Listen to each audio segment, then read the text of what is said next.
প্রিয় বিনিয়োগকারী ভাই ও বন্ধুরা আমার, আসসালামু আলাইকুম। শেয়ার বাজার অর্থনীতি ও বিনিয়োগ বিশ্লেষণের পক্ষ থেকে নতুন একটি ভিন্নধর্মী ভিডিওতে স্বাগতম। আর আপনারা এতদিনে নিশ্চয় বুঝতে পেরেছেন যে এই প্ল্যাটফর্ম কোনো চটকদারি কোনো বিষয় উপস্থাপন করে না, আর অদূর ভবিষ্যতে উপস্থাপনও করবে না ইনশাল্লাহ। এই প্ল্যাটফর্মের লক্ষ্যই হচ্ছে বস্তুনিষ্ঠ এবং বিনিয়োগ বান্ধব খবরাখবর উপস্থাপন করা। চলতি সপ্তাহে শেয়ার বাজারে যে অস্থিরতা চলেছে সত্যি বেদনাদায়ক, আর এই পরিস্থিতিতে আমরা আমাদের দায় এড়াতে পারি না। নিশ্চয় এটুকু ভাষা শুনেই বুঝতে পেরেছেন যে ভিডিওটি একবার ভিন্নধর্মী হতে চলেছে। তাই এজন্য অনুরোধ করব, চাইলে আপনারা ভিডিওটি এড়িয়ে যেতে পারেন, কারণ এখানে কোন চটকদারি বা মনোরক্ষাকারী কোনো কথা বলা হয়নি। এজন্য চাইব যাদের ভালো না লাগে ভিডিওটি এড়িয়ে যাবেন। চলুন কথা না বাড়িয়ে মূল পর্ব চলে যাই।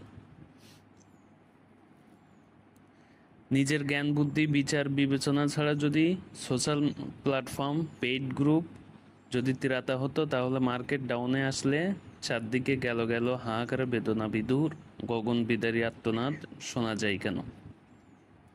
কেন শোনা যায়? এটি জোয়ার বাজার, ফড়কা বাজার। খুব কষ্ট লাগে যখন শুনি শেয়ার বাজারকে কেউ জোয়ার বাজার, ফড়কা বাজার বলতেছে। এটি তারাই বলে যারা নিজের সক্ষমতাকে যাচাই না করে এ ভাই ও ভাই, এ গ্রুপ সে গ্রুপে শেয়ার খুঁজে। অন্যের কাঁধে বন্দুক রেখে একটা দুইটা শিকার করা যায়, কিন্তু শিকারই হওয়া যায় না। যার ফলে কি হয়, নিজে তো শিকার করতেই পারে না, উল্টো পরিবেশ নষ্ট করে দেয়।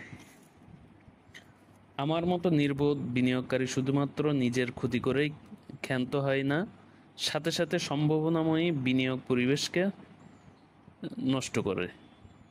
কারণ নিজে না জেনে না বুঝে অন্যের দ্বারা প্রভাবিত হয়ে রাতারাতি ধনী হওয়া লোভে পড়ে পুঁজি হারিয়ে আবার এই সোশ্যাল প্ল্যাটফর্মে বা অন্য কারোর সাথে নিজের বাজে অভিজ্ঞতা শেয়ার করে শেয়ার বাজার সম্পর্কে একটি নেতিবাচক ধারণা তৈরি করতে সহায়তা করি। যে জানে এবং জানে না, এই দুই কখনো এক হতে পারে না, আর এদের ক্ষতির সম্মুখীন হওয়ার এবং ঝুঁকি গ্রহণ করার সক্ষমতাও এক হবে না।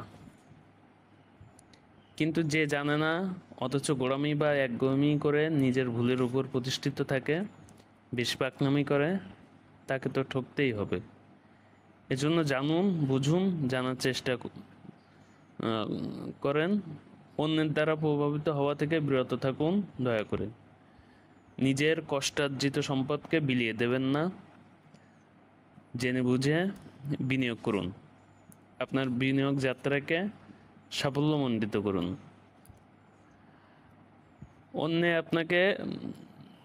অন্যের কাছ থেকে আপনি পরামর্শ নিতে পারেন, কিন্তু সিদ্ধান্ত আপনাকে নিতে হবে। কিন্তু আপনি অন্যের মতামত, অন্যের সিদ্ধান্ত, অন্যের কৌশলকে নিজের জীবনে প্রয়োগ করতে গেলে সেটা হিতে বিপরীত হতে পারে। তো এই জন্য বলবো,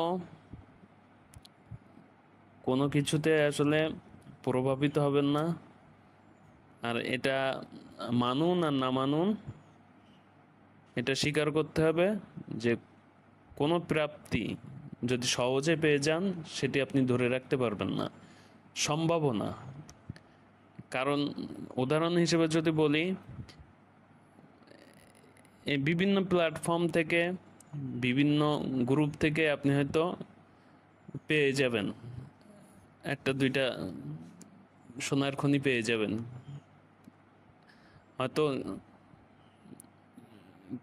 হয়তো পেয়েও যাবেন, কিন্তু তার থেকে মুনাফা নিলেও আপনি সেটি ধরে রাখতে পারবেন না।